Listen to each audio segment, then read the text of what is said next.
Hello guys, how are you all doing? This is Rob of Ro2R Review. Welcome back to the channel, and today is a very exciting day. It's a very special day actually, because we are going to be talking about and celebrating one of, if not the most legendary games, the most memorable games of all time, The Legend of Zelda: Ocarina of Time. So getting this video made at the time I'm recording it was a little bit tough. It sort of works out in the sense that today, the day that I'm recording this video right now, is November 21st, 2018, which is fantastically and shockingly the 20th anniversary of The Legend of Zelda: The Ocarina of Time. And I actually had hoped to record this yesterday and have it go up today on the 21st, on the 20th anniversary of the game. And unfortunately, my schedule just didn't allow it, so instead I'm able to record it here on the 20th anniversary, and it will of course go up tomorrow, which will be the 22nd for all of you guys, which also means I get to say Happy Thanksgiving to all of my fellow folks here in the United States.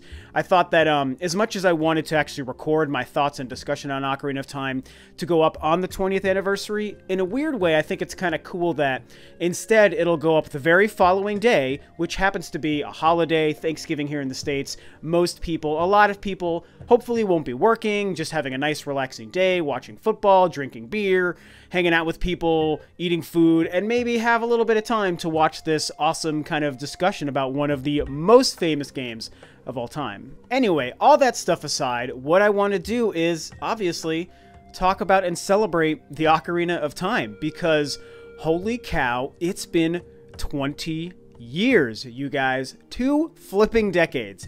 And I'm actually really fortunate because I wasn't even thinking about the fact that the 20th anniversary was coming up. And I happened to catch IGN's NVC podcast this week, which, I don't know, it's probably 4 or 5 days ago now that I listened to it. And their whole episode was a celebration of the Ocarina of Time. So it was pretty fortuitous because it was a great reminder for myself, because I literally almost forgot. So, you know, thank God for the NVC podcast, because it was a great reminder that, oh man, in a couple of days, it is that 20th anniversary. I absolutely want to discuss this with my audience, with people like you who follow the channel, and myself, you know. I want to discuss this game because this game was a monumental moment in my life for sure. Obviously, it was a monumental moment in gaming history, for the industry, for Nintendo as a company, for Zelda as a series, and I'm sure for a lot of you, or at least a lot of you who are old enough to have played this game when it was brand new. And that's actually one of the elements that I think makes me the most proud about my life and my history as a gamer, because I was absolutely fortunate enough to experience this game when it was brand new, and experience it in a pretty unique way, I think. You know, so, you know, like I said, 20 years ago, it was 1998, November, when this game came out. And, you know, so you guys have heard me say this so many times. I was born in 1980, so in November of 1998, I had just turned 18. I was like 18 and a couple of months years old. You know, not yet graduated from high school, getting ready to graduate at the time, and there was so much like positivity and buzz just around the Nintendo 64 as a console. I mean, I was so in love with it.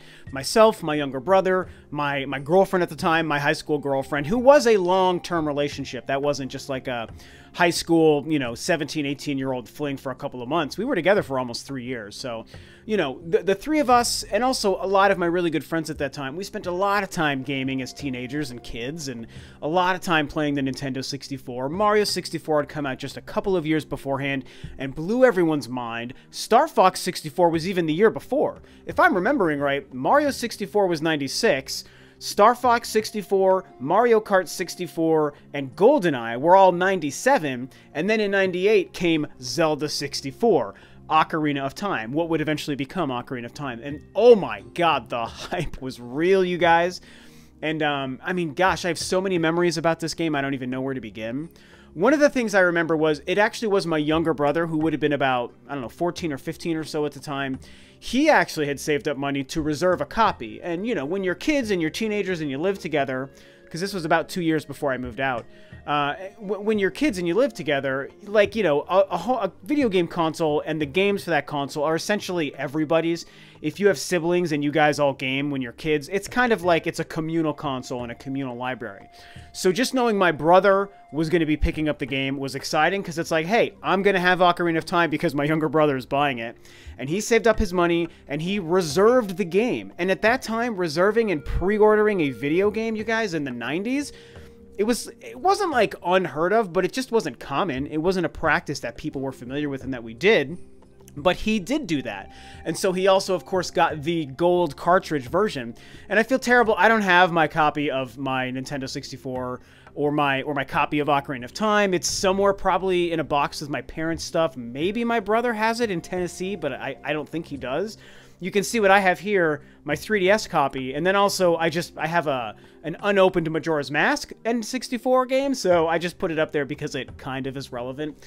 I would love to have a gold cartridge to show you guys, but unfortunately, I don't know where it is. My folks have it, or my brother has it. I don't even know. But either way, yeah, he reserved it, got the gold cartridge, and man, that game came out, and it was more than what we expected, and it was more than what we hoped for. It absolutely was like a devastation to our wildest dreams of what a Zelda 64 game, a 3D Legend of Zelda game, could possibly be. We were coming off of the original Zelda on the NES, Zelda 2: The Adventure of Link on the NES, and of course, A Link to the Past on the Super NES. I played all of those games many times before Ocarina of Time came out. And so we were big Zelda fans, and just, you know, this is only a couple of years into the advent of real 3D gaming and real 3D Nintendo gaming, you guys. And it just was so exciting to see, oh, Mario works this way in 3D. Star Fox works this way in 3D. You know, first-person games are incredible. Games like Turok the Dinosaur Hunter and GoldenEye. These graphics, this way to play games, this weird analog nub thing on this controller, it was constantly blowing our minds. And by 1998, only 2 years after the launch of the 64, that kind of gameplay was so new still that every new game felt fresh and exciting, and it was like a brand new experience. And it was even better because franchises that we already knew, like Mario and Zelda, Castlevania, all these different ones, were starting to make the jump to 3D. And of any series that gamers wanted to see go into 3D, Zelda was easily the #1. And so by the time the game came out, I mean, like I said, it devastated our expectations, man, in a good way. Obviously, in a very, very good way. And, you know, it's interesting to think that it's so old at this point, 20 years, because there are so many gamers, I'm sure nowadays, that are so young that they probably either never played the game, or they didn't play it when it was new and relevant, and maybe they've gone back. Maybe they were only old enough to play the 3D version on the 3DS, which is better than nothing for sure. But just like a lot of big moments in history and pop culture history, there's something to be said for experiencing it in its day. That's the difference maker. Like, I'm the biggest Star Wars fan in the world, but I cry myself to sleep sometimes knowing that I wasn't alive when the original Star Wars came out. I can watch A New Hope nowadays and be like, oh my god, this is amazing, it's so good, the beginning of the story, these groundbreaking special effects, Luke Skywalker is amazing, George Lucas is brilliant for everything he did. And, like, I can have this retroactive kind of lens on it because I appreciate everything that came afterwards. But I'm no fool. I know that there's probably no way to possibly recapture what it would have been like to be a kid or even an adult in 1977 sitting down in that theater for the first time and experiencing something that planet Earth had never seen before.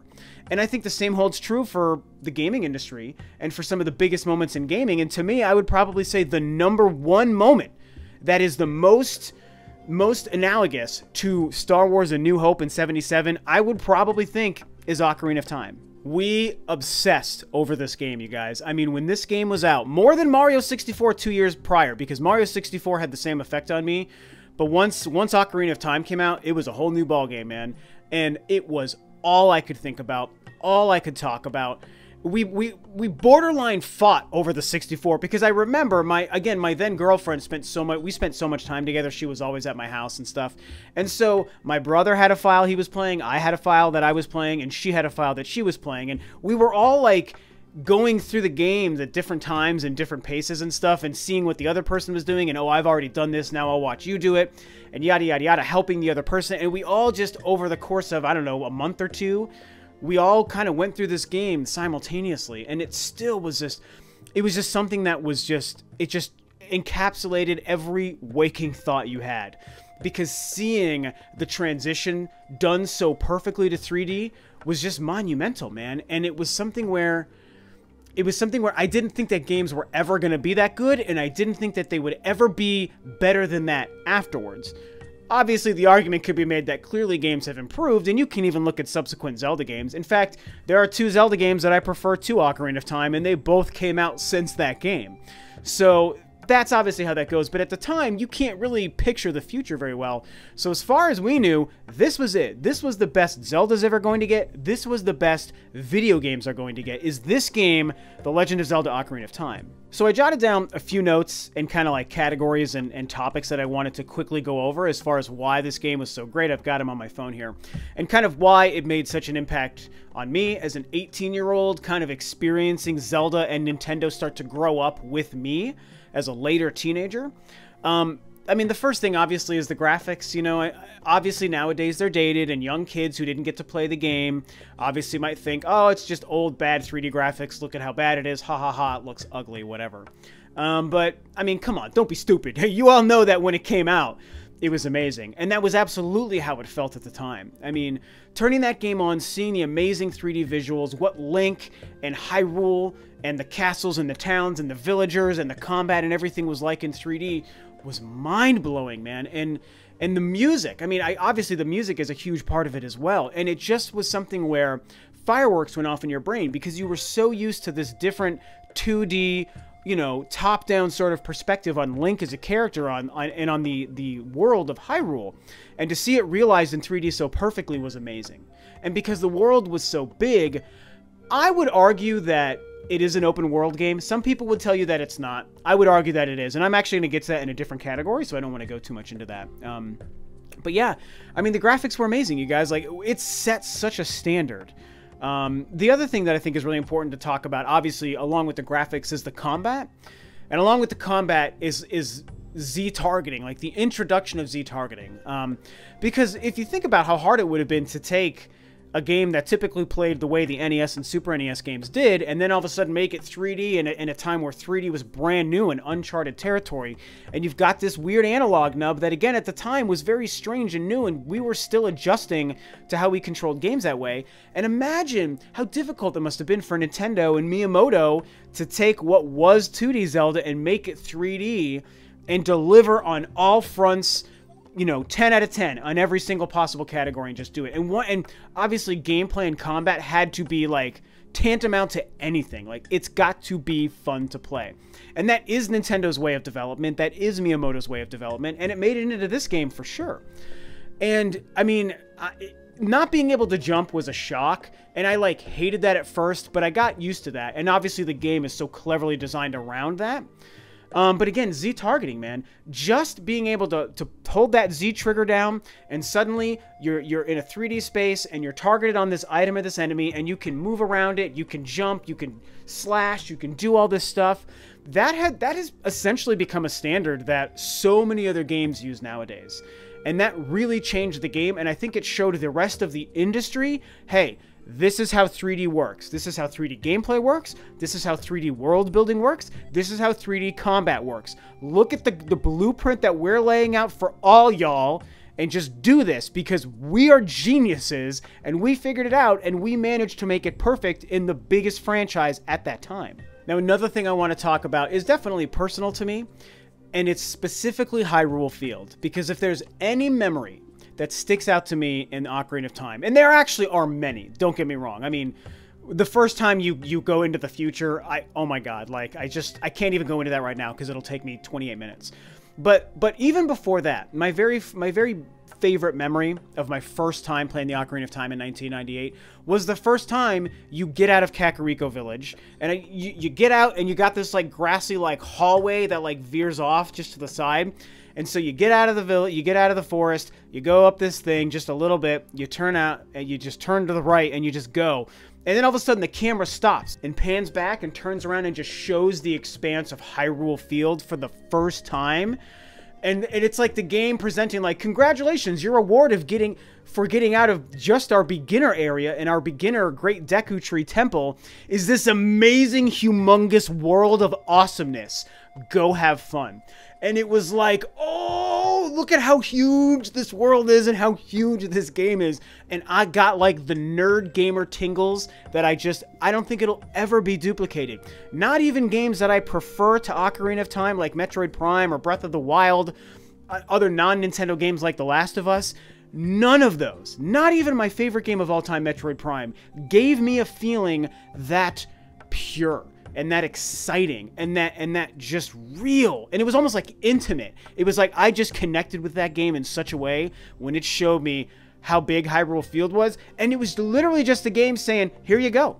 Go play, bro. You made it. Have fun. Here is the Zelda crazy world we've created for you to just mess around in and figure it out as this insanely epic story and adventure is going to unfold in front of you.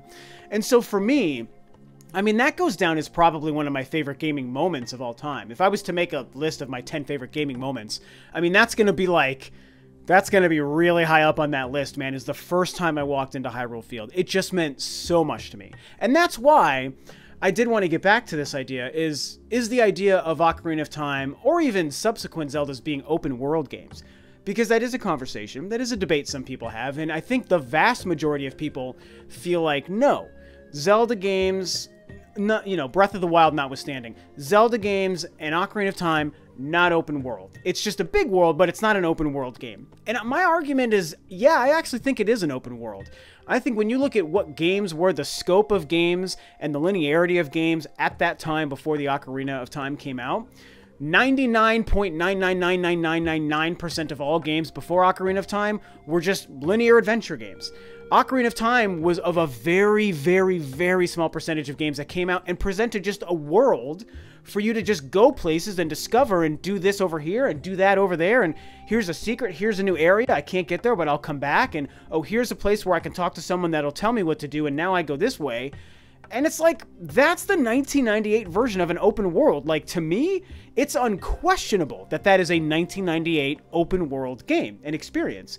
And that Hyrule Field map, because you got Death Mountain, you got the castle, you got the open field, you got Lon Lon Ranch, you got Gerudo Desert, you got Lake Hylia. Come on, man. That is as open world as you could get in 1998. And it was amazing. That is a hill I will die on. That game was open world. The last thing I'll spend my time blabbing to you guys about, just completely kissing this game's butt because it's so amazing, is the story. Because that was another thing that went like to the next dimension and beyond, going from 2D Zelda games and 2D gameplay just across the board for the industry into this new 3D realm where you could get better music, better sound, voice acting, just the scope and scale of stories that slowly started to feel like movies was making its way into games at this time in the, you know, early PlayStation, Saturn, and 64 era. And this was, I would say, Nintendo's first attempt to do that with the Ocarina of Time. And oh, wouldn't you know, it was the best example of how to do it. And they even did it in a game where they don't give you dialogue. Yes, you get text, but you don't get people speaking to you and emoting to you. It was all about how they wrote the dialogue and how they delivered it to you organically with the gameplay and as the world unfolded in front of you. And they nailed it. It was the Star Wars story of video games at that time. I mean, you're Kid Link, you're Adult Link, you're traveling through time, you're playing songs and music that's allowing you to skip through the world, and you literally skip into the future past like the Hyrule apocalypse, basically. And the first time that happens, you just really understand what this game is allowing you to do and the story that it's telling. And obviously a lot of us knew that. I mean, there were elements of that were told to us through gaming magazines before the game came out. But seeing it actually happen in a time when there was no real internet, was a truly like cathartic experience. I mean, absolutely amazing to go through that story.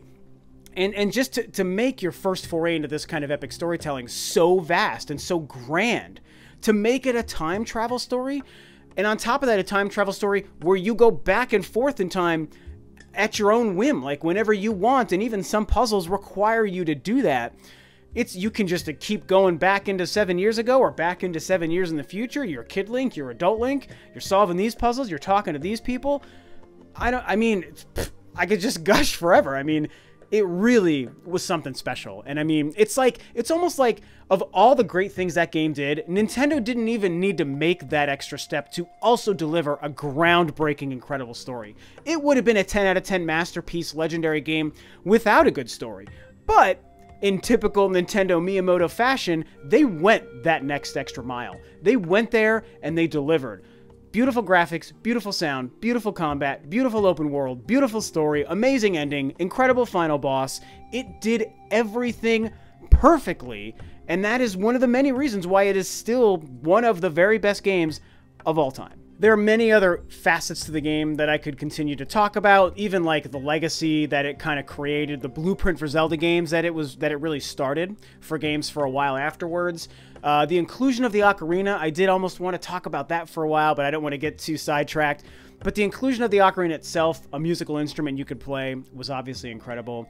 All of the side quests, the ability to ride Epona the horse and how that changed the gameplay and the traversal of the world, discovering the temples, all of this stuff. I mean, the temples, God, all the dungeons. I didn't even touch on that, but they're legendary. We know about them.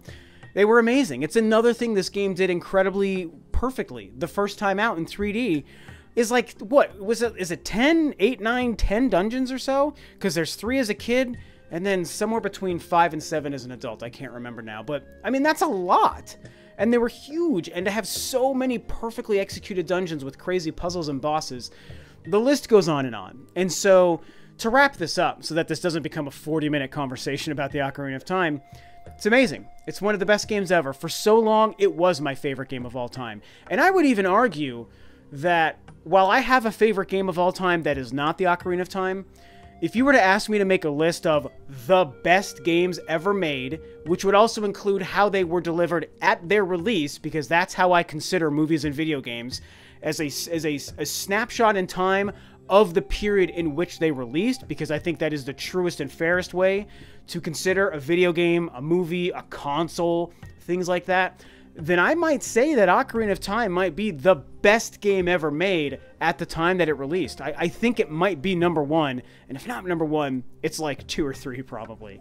Lest we forget that, I think on Metacritic and game rankings or whatever it is, it's still the #1 highest reviewed game ever made. And that is a true testament, because the game is 20 years old, obviously, hence the celebration. So, you know, there's a lot of things in my history as a gamer that helped kind of shape who I am, my tastes now, why I still game, the things I still like to game, the things I don't like even, stuff like that. And I'd have to say that right near the top of the list of the most important titles that shaped who I am today is the Ocarina of Time. Because for a while it was my favorite game, it helped Zelda be my favorite franchise until Metroid took that over with Metroid Prime. And even that, as I discussed, took probably another year or 2 after I played Metroid Prime. So there really isn't many landmark gaming titles like the Ocarina of Time, and I think it's great that we get to celebrate it here 20 years later, and it's still regarded as one of the greatest experiences, you know? So Nintendo and Miyamoto, they've always known what they were doing. They knocked it out of the park 20 years ago. I'm very thankful for that game, and I'm thankful that I was old enough, as I said, to play it at that time. Very sad for anyone who's so young they didn't get to play it at that time. You truly missed out on something special. Especially in an age when there was no internet, because the internet just ruins everything nowadays. And so it just really was nice to be able to play that game when it came out. So yeah, you know, hey, thanks Nintendo, thanks Miyamoto. You guys did some amazing stuff. And of course, I want to hear your guys' stories about the Ocarina of Time, your opinions on the game, when you played it for the first time. Did you experience it in 1998? Did you experience it much later? Maybe you played different, newer versions of the game that came out after the fact. Whatever you think, man, please share your stories about this amazing masterpiece 20 years ago. Man, we're all getting really old. And that's it. So thanks, of course, as always, for tuning in, guys. This is Rob of Ro2R, and I'll catch you next time on another video.